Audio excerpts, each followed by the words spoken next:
We now begin the statement. Secretary of State. Thank you, Madam Deputy Speaker, and can I thank you, Mr Speaker, business managers, including the official opposition, for facilitating this evening's statement. With your permission, I will make a statement on industrial action by resident doctors. As we head into winter, our hospitals are running hot and the pressures on the NHS are enormous. Flu season has come earlier with a sharp rise in cases, the peak still to come, and this year's strain more likely to affect older people more severely. Already, the number of patients in hospital in England with flu is the highest on record at this point in the year. It is 50% higher than this time last year and 10 times higher than in 2023. 95% of hospital beds are occupied, growing numbers of staff are off sick, and we are already seeing the pressure in our A&E departments. It is against this backdrop that the BMA is threatening to douse the NHS in petrol, light a match, and march its members out on strike. This represents a different magnitude of risk to previous industrial action. The BMA Resident Doctors Committee is in dispute on two issues: pay and jobs. On pay, resident doctors have already received a 28.9% pay rise, the highest in the public sector. For a first-year resident doctor, that is the equivalent of a £9,400 pay rise. I have been consistent, honest and upfront with resident doctors, but we cannot go further on pay this year. There is a gap between what the BMA is demanding and what the country can afford. Nor would further movement on pay be fair to other NHS staff, for whom I am also responsible, and many of whom will never in their careers earn as much as the lowest paid doctor. As I've made clear to the BMA and other trade unions, I am open to discussing multi-year pay deals with any trade union if we stand a chance of bridging the gap between affordability and expectations.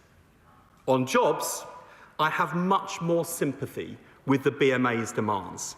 I have heard the very real fears resident doctors across the country have about their futures. It is a legitimate grievance that I agree with. My Conservative predecessors created training bottlenecks that threatened to leave huge numbers of resident doctors without a job. In 2019, there were around 12,000 applicants for 9,000 specialty training places. This year, that has soared to nearly 40,000 applicants for 10,000 places.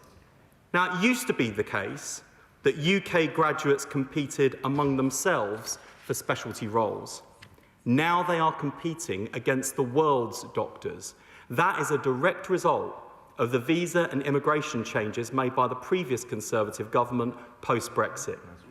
And it is compounded by the Conservatives' decision to increase the number of medical students without also increasing the number of specialty training places. Taxpayers spend £4 billion training medics every year. We then treat them poorly, and some leave to work abroad or in the private sector. So it's time we protect our investment and give bright, hard-working UK medical graduates a path to become the next generation of NHS doctors. Our 10-year plan for health set out our commitment to provide that path. It pledged to introduce 1,000 extra specialty training places and prioritisation of medical graduates from the UK and Ireland. Today, in an offer to resident doctors, I can announce that I am able to go further. I want to thank Sir Jim Mackey, the Chief Executive of the NHS, and his team, who have been going trust by trust to see how many extra places can be funded and are needed. Thanks to their hard work, I am in a position today to be able to offer 4,000 specialty places for resident doctors, starting with an additional 1,000 for those applying this year. In the Department of Health and Social Care, we've been working intensively on UK graduate prioritisation. The barriers have been legal ones, so I've been working intensively with my team to see how quickly we could introduce legislation. Thanks to their efforts, the cooperation of colleagues across government and my counterparts in Wales, Scotland and Northern Ireland, I can notify the House tonight that, subject to resident doctors' agreement, we intend to introduce urgent primary legislation in the form of a bill to be presented to Parliament in the new year. This will prioritise graduates from UK medical schools over applicants from overseas during the current application round and in all subsequent years. The reforms will also prioritise doctors who have worked in the NHS for a significant period for specialty training. This will not exclude international talent, who will still be able to apply to roles and continue to bring new and vital skills to our NHS. But it will return us to the fair terms on which homegrown medics competed before Brexit. The impact of these changes is that instead of 4 doctors competing for every training post, it will now be fewer than 2 doctors for every place. That is a good deal for doctors. Following discussions with the BMA, we are also addressing the specific costs faced by resident doctors which do not apply to other NHS staff. So while I cannot go further on pay this year, I am able to offer today to put money back in resident doctors' pockets by reimbursing Royal College portfolio, membership and exam fees, with the latter backdated to April. The allowance for less than full-time resident doctors, many of whom are parents and carers, will be increased by 50% to £1,500, helping to close the gender pay gap. So in recent days, I formally made this offer to the BMA Resident Doctors Committee. The BMA will now survey its members in the coming days on whether to accept this offer and end its dispute with the government. The BMA told us that they will survey their members quickly and give us less than 48 hours' notice on whether the strikes are going ahead. Madam Deputy Speaker, that presents serious operational challenges for NHS leaders who need certainty now as to whether they are cancelling patient appointments and cancelling staff annual leave to cover strikes. So in my determination to prevent the havoc that strikes would cause this Christmas, I therefore made one more offer to the BMA, which I will share with the House, the country and frontline doctors now. So that the BMA could run a genuine ballot of its members and call off next week's strikes while that ballot ran, I offered to extend their strike mandate. This would have allowed enough time for the BMA to reschedule next week's strikes for the end of January, were the offer to resident doctors rejected in a ballot. It would have avoided the chaos that looming strike action threatens at the most dangerous time of year by removing the spectre of strikes next week. I also knew that extending the BMA's strike mandate would leave me open to attack from political opponents. It was a risk I was willing to take to stop the Christmas strikes going ahead. Madam Deputy Speaker, I must report to the House that the BMA's leadership said no. In the coming days, as the NHS prepares for strike action, which may or may not happen, there are patients whose operations will be cancelled. There are NHS staff who will have to tell their families that they won't be home for Christmas because they have to cover for resident doctor colleagues. And this was entirely avoidable. No one should be in any doubt that the BMA has chosen to play politics with people's lives this Christmas and to continue holding the spectre of strikes over the NHS. I ask resident doctors to bear that in mind when they cast their votes. Madam Deputy There we go. That is Wes Freeting, the Health Secretary speaking. in the hands of doctors. Resident doctors face a choice to continue the damaging industrial action in which everyone loses, or to choose more jobs, better career progression, more money in their pockets and an end to strikes.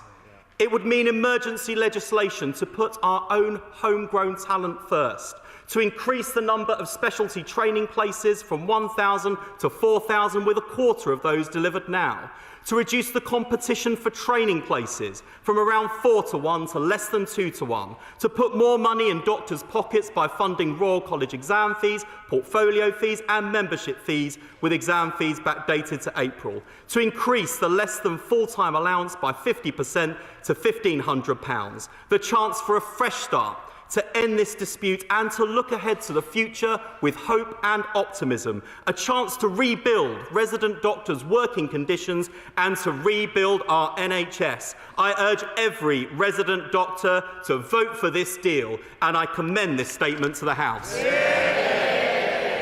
I call Shadow Health Secretary Stuart Andrew. Thank you very much, Madam Deputy Speaker, and can I thank the Secretary of State for advance sight of his statement, and also thank him sincerely for making me aware last night of his intention to come to the House and make a statement today. Now, given that the next set of planned industrial action is due just a few days before Christmas, and at a worrying time when winter pressures are increasing early, with more flu patients needing hospital beds, we all want to see an end to these strikes.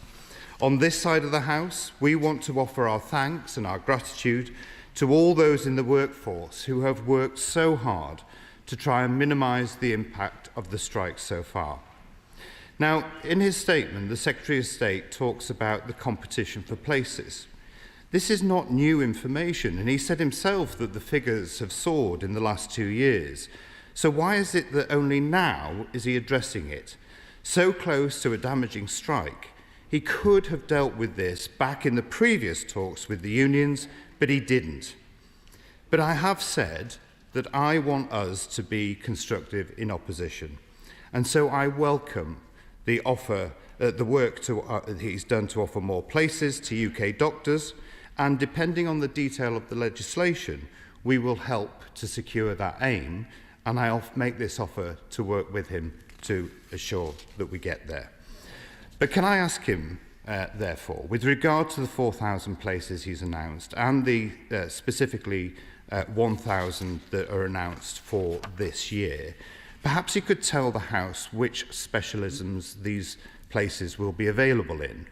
Can he break it down into GPs, surgery, obstetrics, anaesthetics, and so on? And is he confident that there are enough trainers and enough capacity in training settings that he has chosen? Because GPs are trained in general practice as well as in hospitals, and community training in some specialists like paediatrics. And when will these places be available for applications? Will he also look at replicating the Australian model of placing any international doctors in areas of the country with the greatest need, because we know we need to address those issues? Now, all of this, of course, is dependent on the BMA accepting this offer. But what if they don't? After all, their track record speaks for itself. We warned that giving pay awards with no conditions would encourage them to come back for more, and they have. So, if they reject this, what are his plans to manage and deal with it? As he said himself, the NHS is under pressure from combined flu and RSV. So what is he doing to ensure those who are eligible for the vaccines actually have them? What additional resources has he made available to manage the strikes if they happen, and for winter pressures if they don't? Does he recognise that if they reject this offer and they carry on with the strikes, that his government's own employment rights bill will make things much worse next year? So will he think again about the reductions in the minimum thresholds for strikes and reintroduce the minimum service levels? And also, does he expect that this new legislation and the announcements he's made today will have any implications for the Equalities Act? And if so, what are they? And how will he address them? And will he have to disapply the Act? These strikes must end. The BMA are behaving appallingly. But I have to say to him, if he doesn't deal with those issues around thresholds and minimum service levels, it is only going to get much, much worse, with unions like the BMA at the end of the day causing more issues. And it is patients, our constituents, and their families and loved ones who will suffer. Secretary of State. First of all, Madam Deputy Speaker, can I just thank the Shadow Health Secretary for the constructive terms on which he's agreed to work with the government. That should give resident doctors across the country who receive their survey confidence of knowing that should they vote for this deal, there will be emergency legislation introduced in the new year. We will be able to work at pace because with the majority that this party has in this House, but with cross-party support in the other place, we can make sure we expedite that and achieve our goal of making sure that the changes that we've always intended to make and we committed to make well in advance of today to international medical graduates, we will be able to expedite that so that it has a direct impact on people who are applying for specialty places now and even in recent weeks have experienced that disappointment of not receiving the training place they had hoped for. We can keep that hope alive. We can improve the number of specialty places available if resident doctors vote for this deal. So I urge them to do that. In terms of why haven't we dealt with this before, I'm tempted once again to revert to my usual analogy of the arsonist heckling the fire brigade. However, given the constructive terms on which he's offered to work with us on this, I will pull my punches a little. Just to say, however, that in terms of putting together the 1,000 extra additional places now and bringing together the legislation urgently, that requires a significant level of operational detail planning to open up additional specialty places because the Shadow Health Secretary is right, we have to make sure we've got enough trainers, and so Jim Mackey and his team have literally been working trust by trust to make sure we can give him and the House and resident doctors that assurance that we can facilitate these extra places. And on the legislation, he will know and people will appreciate, this is fiendishly complicated.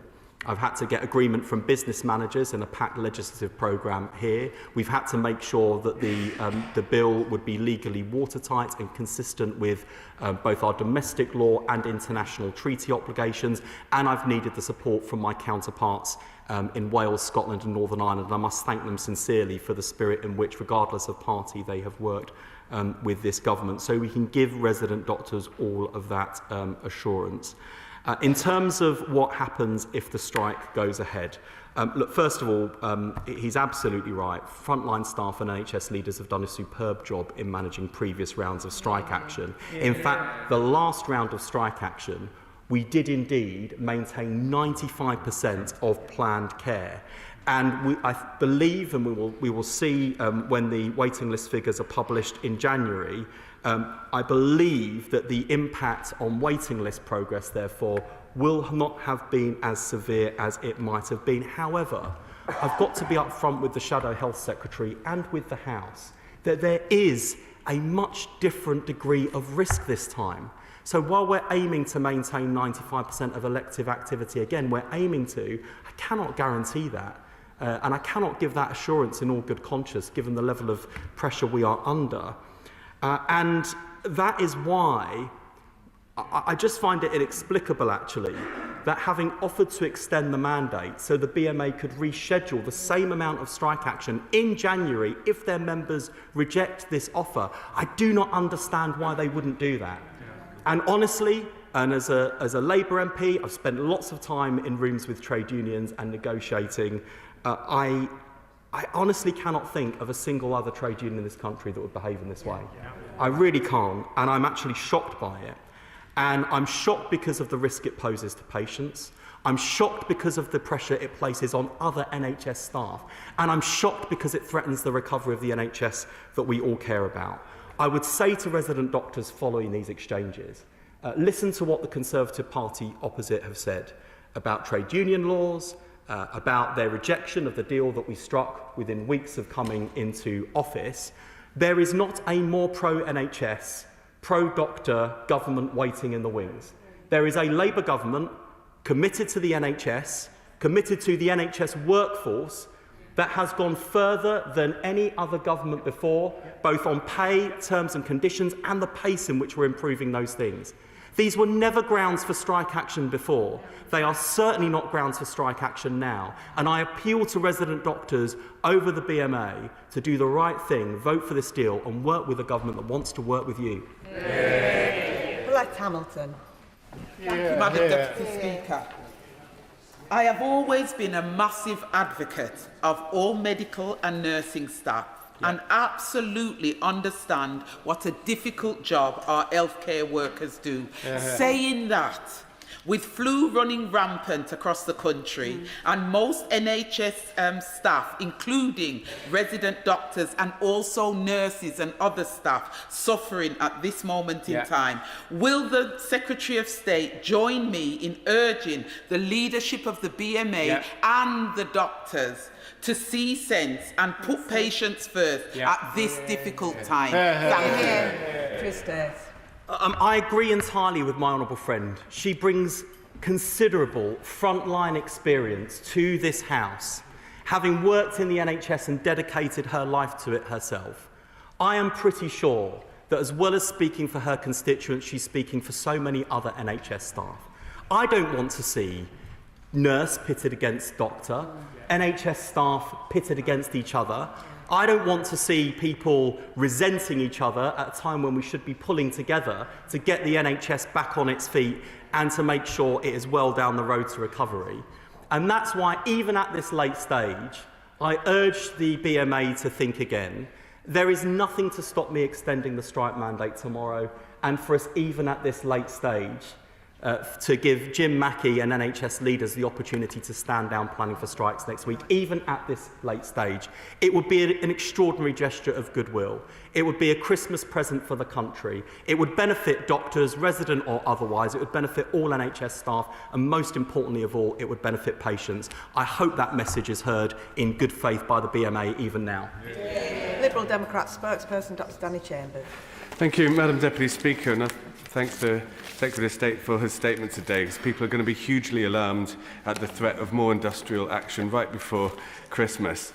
And we can't forget how we got here. We know the previous government under-resourced the NHS, it was overburdened, people felt underappreciated, and the whole system was being held together by the goodwill of the staff working in there. But having said that, you know, when we're in a situation, the timing is terrible. We've got the worst winter flu outbreak in decades, a few days right before Christmas. We have to urge the BMA to work constructively to resolve this dispute in a way that is fair for patients and fair for taxpayers. And I think most of the public feel that having just had a 29% pay rise last year, pushing for another 28.9% this year is unaffordable and unreasonable. But the Secretary of State did touch on their legitimate concerns. The previous government increased medical school places without increasing the facilities to deliver the specialist training placements necessary. So this is a predictable bottleneck that we're now up against. And waiting lists are long. We need more doctors. And we've got doctors that have been trained largely at the taxpayer's expense, struggling to find work. So we very much welcome these extra 4,000 placements that was announced today. That's hugely necessary. Can we ensure that these will address the shortages in GPs, psychiatry, you know, the areas where we have very acute shortages at the moment? And just to put these 4,000 places in context, as much as they are needed, last year 10,000 doctors applied for 500 psychiatric training courses. The Secretary of State said about 40,000 are applying for 10,000 places. Is there work to try and increase these places even more in the next few months and years as quickly as possible? And this is all taking in the context of in Winchester Hospital is a really good example. 1 in 5 beds taken up by people who just don't have any social care packages. We know that means it's not good for them. They're stuck in the hospital. We want to get them home for Christmas, but also it's going to affect the flow through the hospital right now in the winter flu crisis. So we welcome this action. We urge the BMA to call off these strikes. But can we address the legitimate grievances that you have announced? Secretary of State. Can I thank the Liberal Democrat spokesperson for his support as well as the constructive challenge?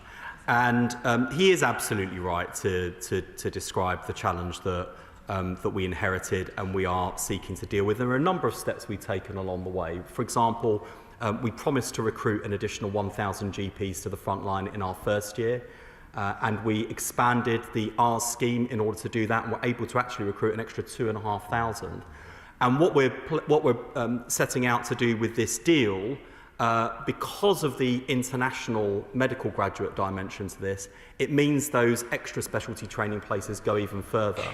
So while I would not pretend, and frankly don't ever pretend, that the steps we've taken in our first 18 months in office have solved everything all at once, and there's no shortage of things to solve, I would just say to BMA members considering how to cast their vote, a 28.9% pay rise, action on international medical graduates through urgent legislation, the expansion of specialty training places, this is real progress. It's meaningful change in people's pockets. It is meaningful change to people's lives, working conditions and career progression and prospects. So please don't let perfect be the enemy of good. We've got a lot of fronts and a lot of fires to put out as a government, and that does take time. We are committed, and I'm personally committed, to working constructively with the BMA together on things like workforce planning to address those issues, if they are willing to work with us. That's all I ask. That's all I ask from any part of the NHS workforce. Work with us, work constructively, understand our constraints, and work through the challenges with us. And we will all get to a better place and create a rising tide in the NHS that lifts all ships. Alex McIntyre. Thank you, Madam Deputy Speaker. And can I thank the Secretary of State for his statement this evening. This is a subject that my residents in Gloucester will rightly be worried about. They're worried about strike action in the run-up to Christmas and the impact it will have on waiting lists in my patch in Gloucester. And I'm not surprised that there's no one here from the Reform Party to hear about the challenge our NHS are facing. I am really shocked there's nobody from the Green Party. But there we go. But can the Secretary of State confirm that there will be resident doctors sitting at home in Gloucester tonight who will want to vote for this deal, who won't want to go on strike next week, who want to get the NHS back on its feet? The BMA should do the right thing, call off the strikes next week, listen to their members, and let's get on with the work of repairing our NHS and the damage the party opposite did together. Secretary of State.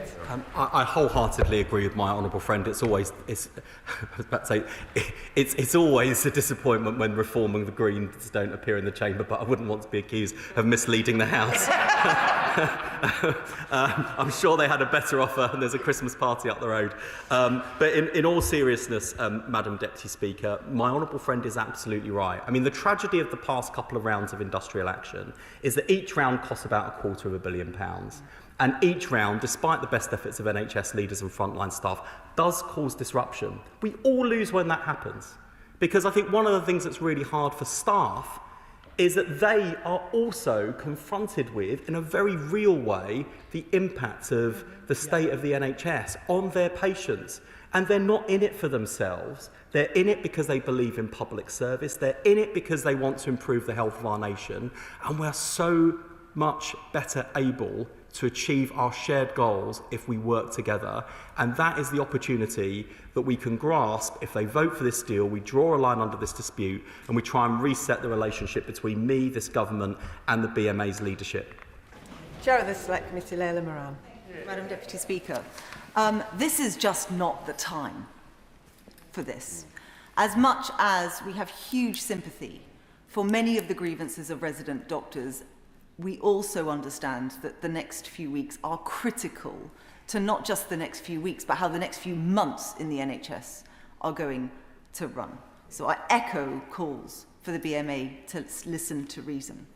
But I'm also sparing a thought, and I hope the Secretary of State is too, to those overseas doctors that we also rely on so heavily. There is an acute workforce shortage. How in this plan and in this legislation is he going to avoid creating a two-tier system that risks undervaluing the critical work that they do to also prop up our NHS? I thank the Chair of the Select Committee for that contribution, which I think is really important on two fronts. Firstly, she's absolutely right. This really is not the time for this kind of disruption. And I think the BMA know that. And I don't think these are bad people I'm dealing with. I think they are frustrated with me and this government. They don't think we've gone far enough. I'm equally frustrated with them. And the fact that they do not recognise how far and how fast we have come, but that's the nature of the dispute. There is an opportunity for us all to park that and worst case scenario revisit that in January with the extended mandate, and I hope even now that they will seize that opportunity. I actually think it would do them the world of good in the eyes of the public, in the eyes of their members and the wider NHS family. On international medical graduates and on overseas workforce, I'm really glad she raises this point. The NHS has always been an international employer, and we have been so fortunate as a country that since 1948 people have come from around the world to help us build and sustain a national health service.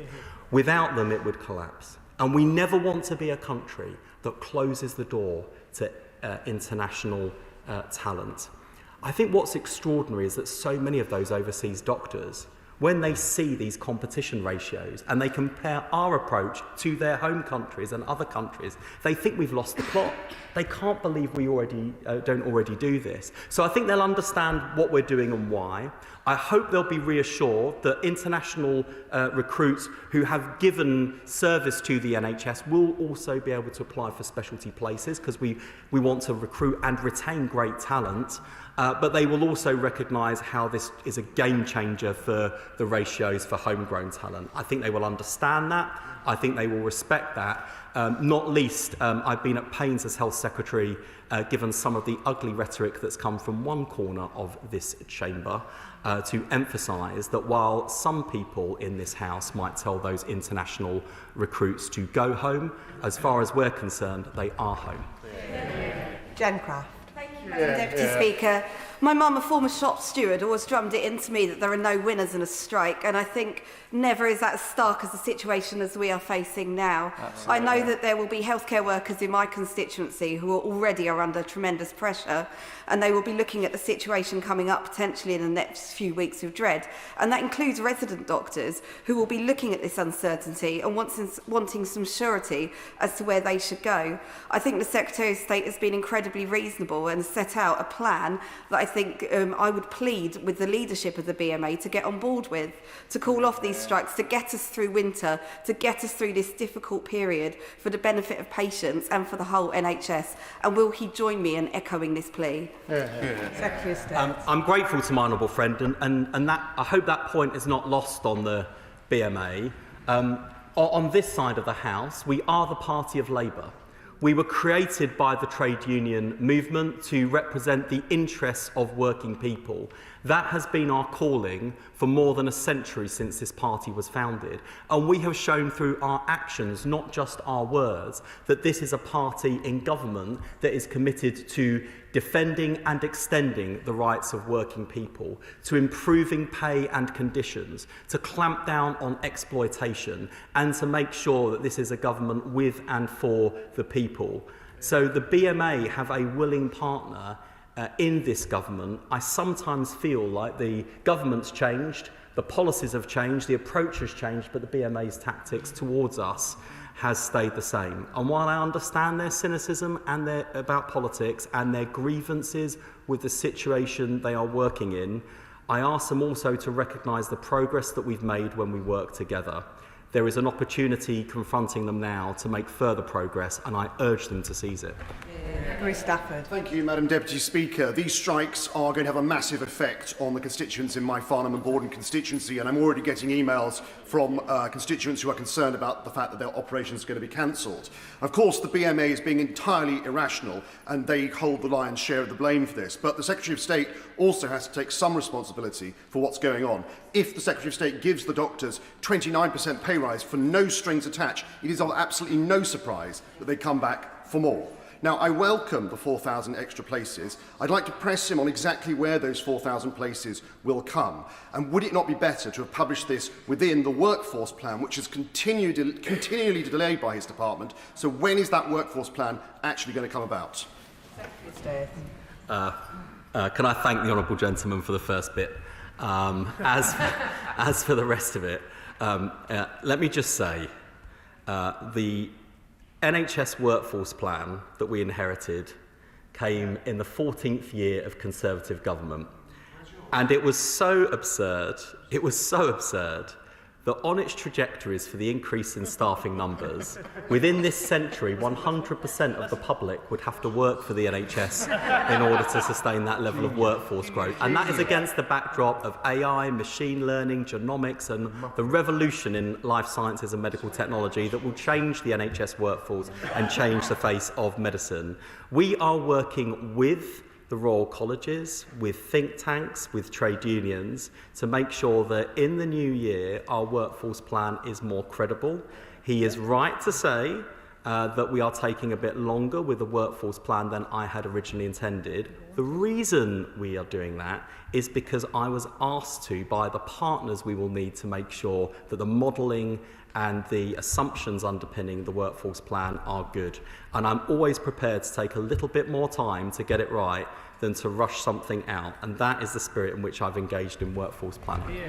Fenton Glean. Thank you, Madam Deputy Speaker. A 28% pay rise, 4,000 extra specialty pay training places.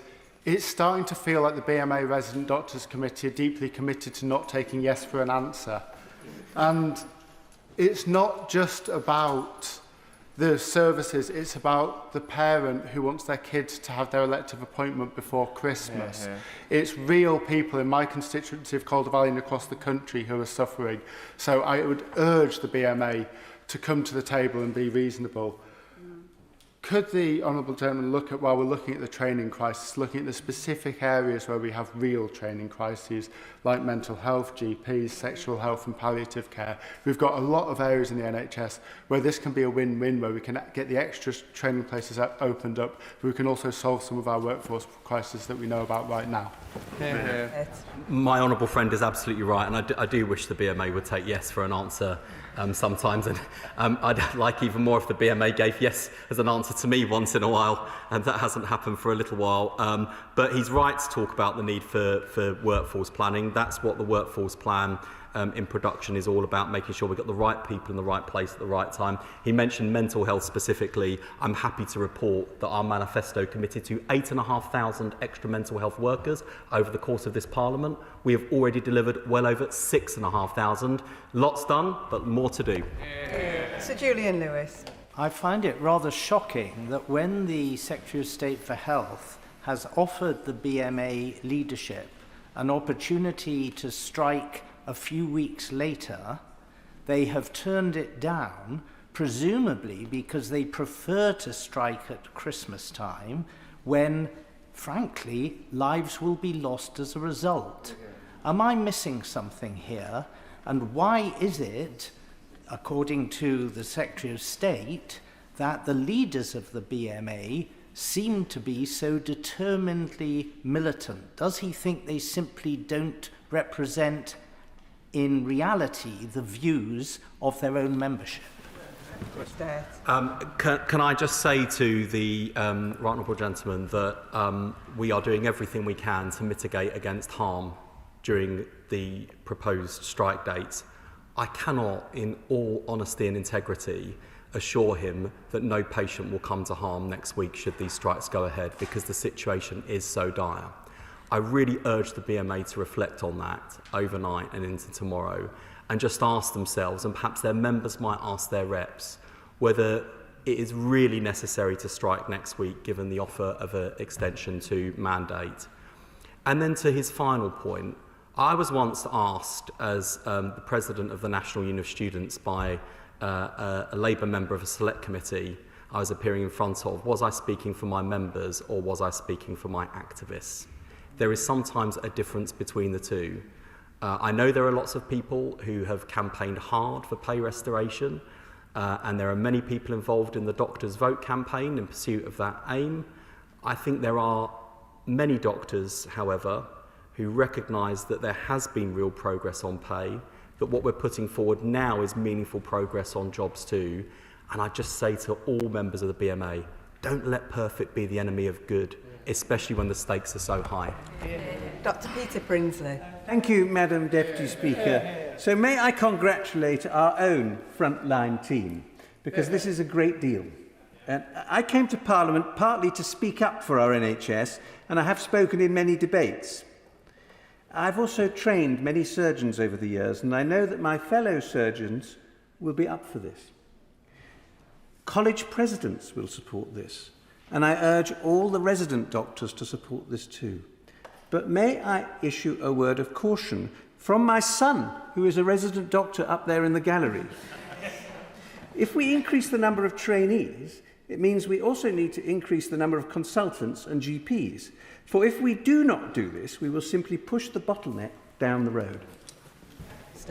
My honourable friend is absolutely right about the need to address bottlenecks and to do adequate workforce planning. He draws attention to his son, a resident doctor and no doubt voter in the gallery. It's almost tempted to break the rules and start appealing to the voters now in the gallery above for a yes vote in the survey.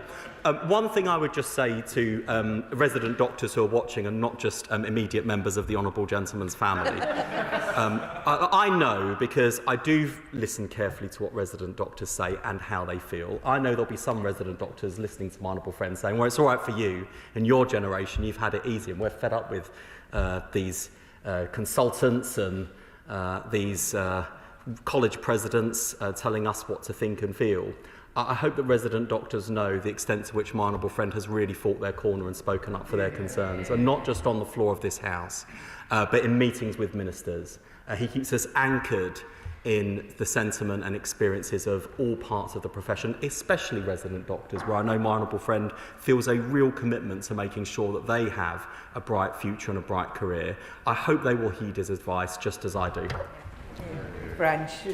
Madam Deputy Speaker, given the seriousness of the pending strikes, it's understandable that the Health Secretary has decided today to focus his comments on the BMA and this upcoming strike.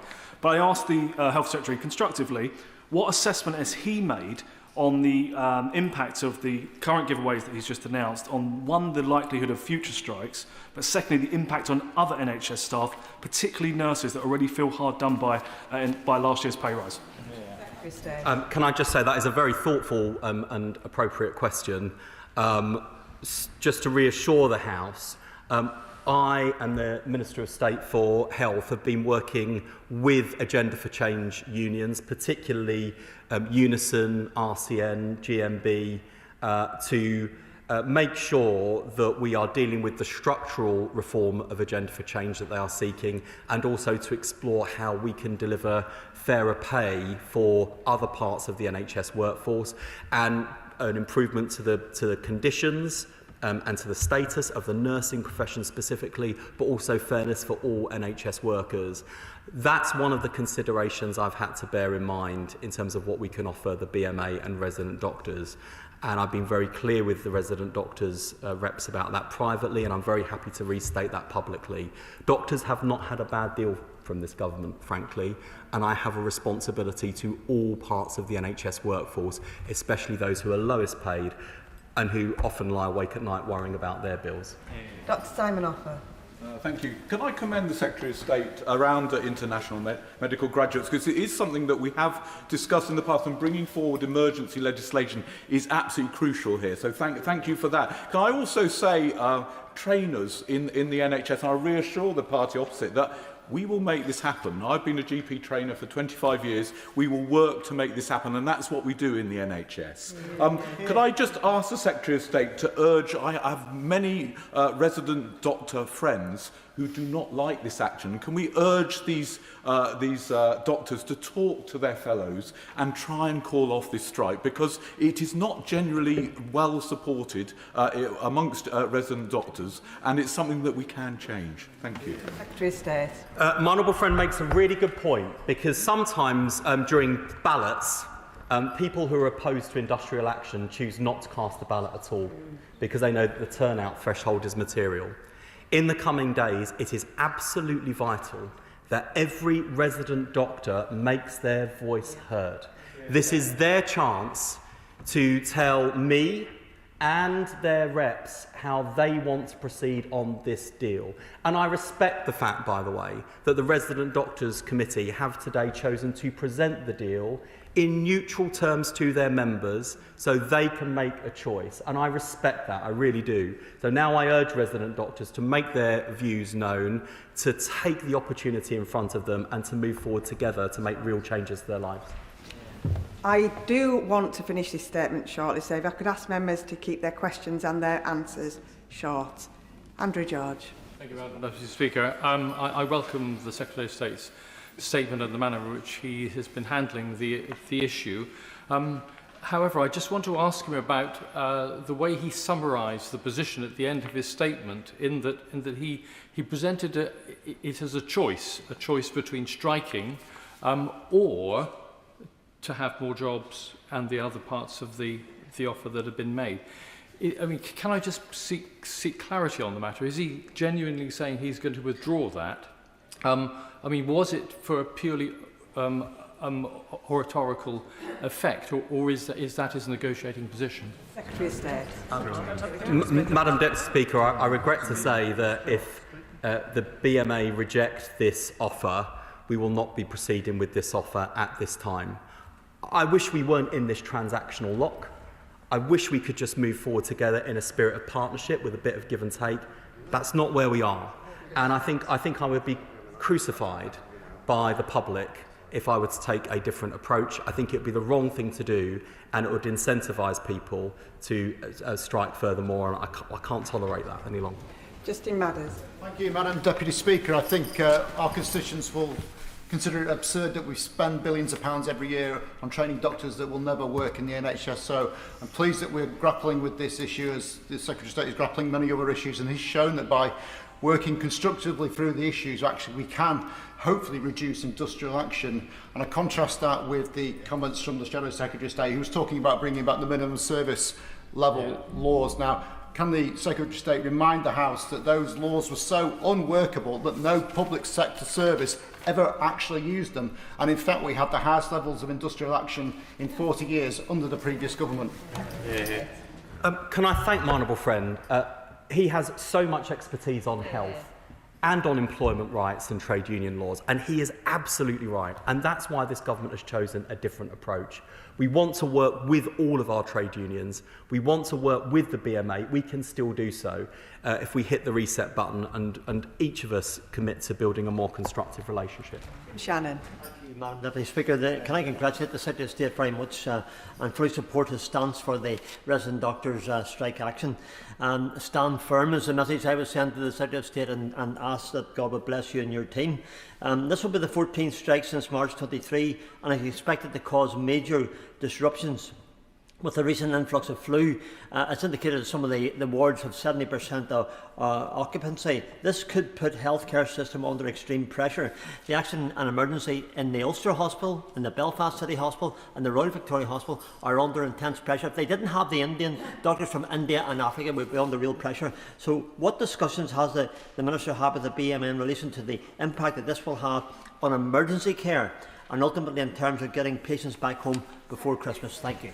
I'm really grateful to the honourable gentleman for his support, and he is right to raise concern about the impact on urgent emergency care. We'll do our best to keep the show on the road, but I can't make guarantees in a way that I would want to about the quality or timeliness of care. And I just want to place on record my thanks to my counterpart in Northern Ireland, Mike Nesbitt, as well as my counterparts in Wales and Scotland for the constructive approach they've taken in making this possible. Thank you very much, Madam Deputy Speaker. The BMA, and sorry, I wish to draw attention to my membership of the GMB and my chairship of their parliamentary group. The BMA is currently in dispute with its workforce over an offer of 2% for this year, below the inflation rate of RPI, below the inflation rate of CPI. Does my right honourable friend agree that there is a striking inconsistency between the heads of claim that the BMA has advanced and its own record as an employer? Madam Deputy Speaker, I should also declare I'm a member of GMB in unison and just say to my honourable friend, there is a striking inconsistency between what the BMA is demanding for its members and what it's proposing to pay its own staff. There is a word for that.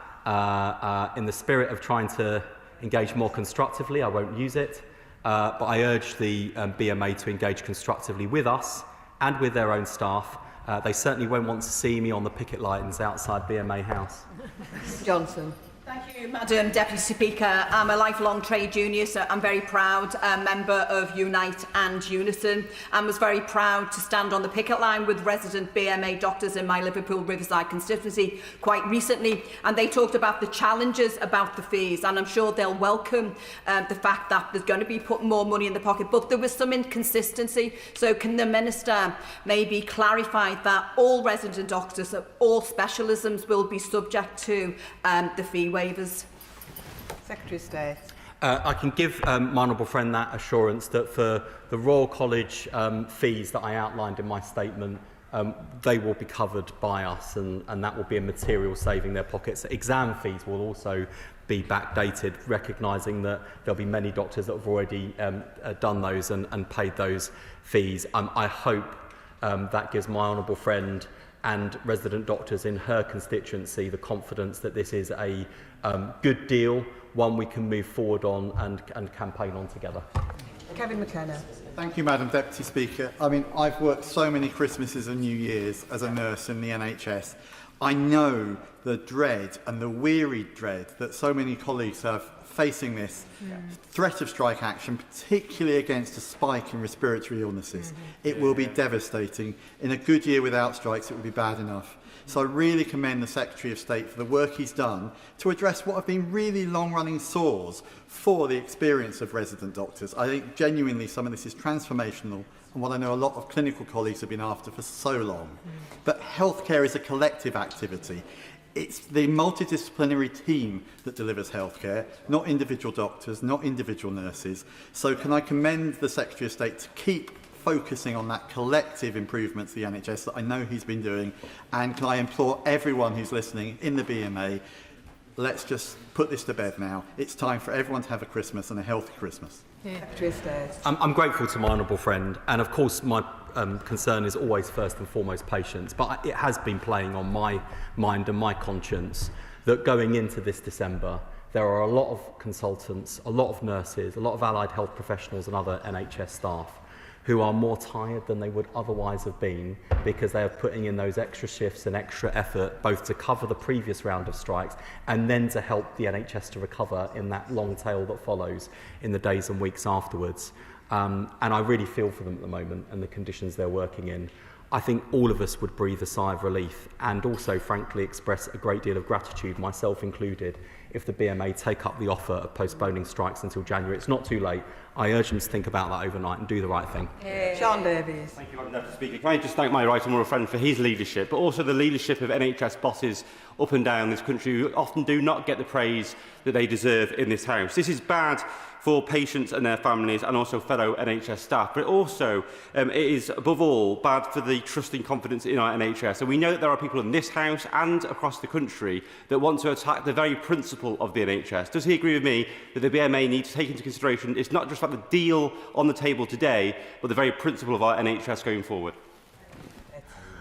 My honourable friend's absolutely right, and it's to be honest, it's the thing that that causes me most anxiety is that I know that the NHS is on the road to recovery, but we're also surrounded by an enormous amount of jeopardy, and we need as much as we possibly can to make sure that we are not inflicting avoidable damage on our progress or avoidable setbacks, and it feels like that's what this round of strike action represents. My honourable friend is right to praise NHS leaders and managers. I know how emotionally invested they are in seeing their patients and their staff through this Christmas, and I urge resident doctors and the BMA to take up both the deal but also the opportunity to at least put off strike action to January. Rachel Taylor. Thank you, Madam Deputy Speaker. May I thank the Secretary of State for all his work on this so far. But I know that people in my constituency of North Warwickshire and Bedworth are going to be really worried about what might happen to them over this Christmas period. And could I also thank all those hard-working NHS staff, be they nurses or doctors, who have continued to look after us and are facing really difficult situation over this Christmas. And can he agree with me that we need to urge the BMA to call off this strike, and in doing so, will he commit to continuing that dialogue with the profession so that they know that he really understands the challenges they face, the training opportunities they need, and the job opportunities that they deserve? I agree with my honourable friend entirely in what she says, and this is the point I've impressed upon the chair of the Resident Doctors Committee. This deal is not the end of a conversation about jobs and career development in the NHS, because there are plenty of problems for us to solve. And although we can't afford to go further on pay this year, what we've done so far, 28.9%, is not the extent of what the government can and is willing to do on pay. It just does require a bit of give and take, and I actually think we'll have much more constructive progress and meaningful progress if we work together. I've got my part to play in that, and from my point of view, we need to reset the relationship. It has hit the buffers somewhat in recent weeks. I'm willing to do that. I think we've got people we can work with on the Resident Doctors Committee, but I think we're going to have to grasp the olive branch as it's presented today, so we can make more progress in the new year. Mike Reader. People in Northampton are on a bit of a roller coaster, Madam Deputy Speaker. They've seen the benefits of a Labour government with £16 million secured for our new urgent care centre at Northampton General, but they'll be rightly worried now reading the news. Will the Secretary of State have helped me in sending a message to my constituents to assure them that they will be kept safe should the BMA take this disastrous action? I'm extremely grateful to my honourable friend and congratulate him for all of the campaigning that he's been doing to secure investment in his constituency for his constituents. One thing I can assure everyone in our country is that I and NHS leaders and frontline staff will do everything we can to mitigate against harm during these strikes. I'm afraid what I cannot do is guarantee no harm. And that is the thing that keeps me awake at night at the moment. I think that is the thing that the BMA should consider foremost in their minds when deciding whether or not, even at this late stage, to take up the offer to postpone strikes until January and take the mandate extension on offer. Amanda Martin. Thank you, Madam Deputy Speaker. As a proud trade unionist, I know that trade unions are there to represent their members' interests and views. Yet by pushing ahead with this strike action, the BMA appear set to ignore their members. Madam Deputy Speaker, the negotiations on the table are real and from a government who's listening and making positive change. So would the Secretary of State agree with me and urge the BMA to take stock, think again, think about patients, think about their colleagues, pause action whilst the members are consulted on the new terms? They have nothing to lose from pausing, yet the NHS and the population have so much to lose. I completely agree with my honourable friend. And look, part of the challenge is, and as I said, the BMA have put the offer to their members in neutral terms. But the fact is, they're going to now run a hasty survey. They're going to run it over the next few days in order to give us what will still be less than 48 hours notice as to whether or not these strikes go ahead. If they were to take up the mandate extension, then they could properly run a referendum, give their members more time to consider, more time to discuss in the workplace, more time to discuss with their families and their reps, And I don't see how more participation in the conversation and in the ballot couldn't possibly be a good thing. And as I've made clear to the resident doctors, there are no downsides for the BMA in this. In fact, the only person who risks having a downside is me if they, even after that, reject the deal and then they're out on strike again in January. So this is a, not even a win-win scenario. This is a potential win-lose scenario. So I don't know why they wouldn't take it up. I do think this is a great offer for doctors. I do know there'll still be more to do. And I do know that whether it's the implementation of the 10-point plan that Jim Mackey's come up with, where I've offered to work with the BMA, trust by trust, employer by employer to see progress, or any of the amount of other things we can do together. If we work together, we can get more done together. If we're working as partners rather than adversaries, we will all enjoy it a lot more and we will make more progress. And that's the opportunity available. Lizzie Collins. Thank you, Madam Deputy Speaker. Madam Deputy Speaker, I'm very concerned that this year flu has hit hard and hit early. Hospital bed occupancy for flu is over 50% higher than this time last year, and resident doctors are, of course, central to tackling this. So I have to admit to being very shocked that the BMA turned down an offer that would allow them to merely postpone next week's strike. And does the Secretary of State share my worry that any strike action would make tackling this flu crisis much harder? My honourable friend's absolutely right. And it also costs us £250,000 roughly each time they do this. And, we can't afford to keep doing that. And they may say, well, then just do a deal with us and you won't have to fork that out. But so then why wouldn't the rest of the NHS workforce or the entire public sector or the entire economy go on strike? That's not constructive. It's not going to get the NHS or Britain out of the enormous hole it was left in by the Conservatives. We are making real progress together, and I thank resident doctors for that. We'll make more if we work together. Atkinson.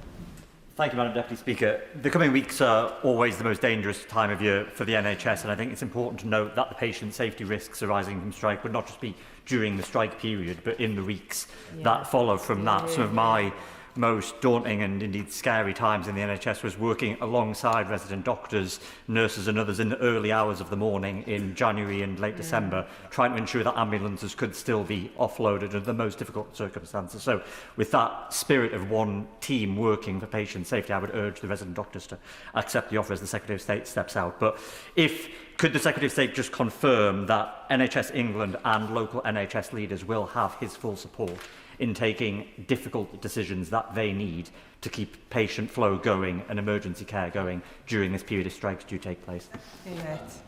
I thank my honourable friend for what he says and the experience he brings to bear, and I hope his urging is heeded by the BMA. I can give him that assurance. I think that operational leaders will face some fiendish choices in the coming days and weeks if strike action goes ahead. They will have my full backing. Myself and the Minister for Health and the Minister for Care are working closely with both the NHS and social care sector, but this will be extremely challenging, and that's why I urge the BMA to adopt that one team, one NHS approach that he urges them to adopt. The final question, Josh Newbury. Thank you, Madam Deputy Speaker. I too would like to thank the Secretary of State for the lengths that he is going to for resident doctors. As somebody who worked in our NHS before coming to this place, I know what a pressured time winter is for staff and patients alike. With strikes at this time of year, NHS staff will this week be taking calls from harried managers, cancelling plans to be with their families at Christmas to cover shifts. And patients, of course, will have their operations cancelled. Does he share my concern about the human impact of this planned strike? Secretary of State. I thank my honourable friend for that question. Madam Deputy Speaker, that is the only thing I've been thinking about in recent days, and it's why, for the first time, I have offered to extend a strike mandate, even though the BMA have asked me to do that on previous occasions in different contexts. I think it is a sensible compromise, and it avoids that dreaded phone call of the NHS staff member who had holiday plans for Christmas, who's having to cancel them and go back to work. The dreaded phone call, most importantly of all, of the patient who's been gearing themselves up for that test or scan they're worried about, or that operation or procedure they've waited far too long for, or indeed the dreaded situation of having to call 999 in an emergency, uncertain about whether the ambulance is going to arrive on time, anxious about whether you are going to be waiting in a car park, in a queue, in the back of an ambulance, or indeed waiting on a trolley in a corridor. Madam Deputy Speaker, it gives me no pleasure at all to acknowledge that those bleak situations I have described are in play today in the NHS. There is already activity being stood down, but even if this strike action weren't looming, the NHS is not in a state that I would want myself or people I love or the people I represent or our country to be treated in because of the enormous pressures it is under.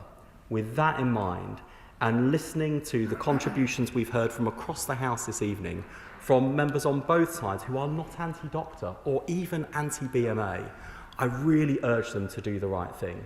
Not just to adopt this deal, but even at this late stage, to adopt the offer of mandate extension, to put off to January the spectre of strike action, to give their members time to think and time to vote and time to make a decision about whether or not to accept a deal that would make a meaningful material difference to their job prospects, their careers and the future of our National Health Service. It's not too late to change course. It's not too late to change their minds, and there's never any shame in doing so if you think it's right. And with that in mind, can I thank all honourable members for their contributions and thank you, Madam Deputy Speaker, for giving us so much time on such an important issue.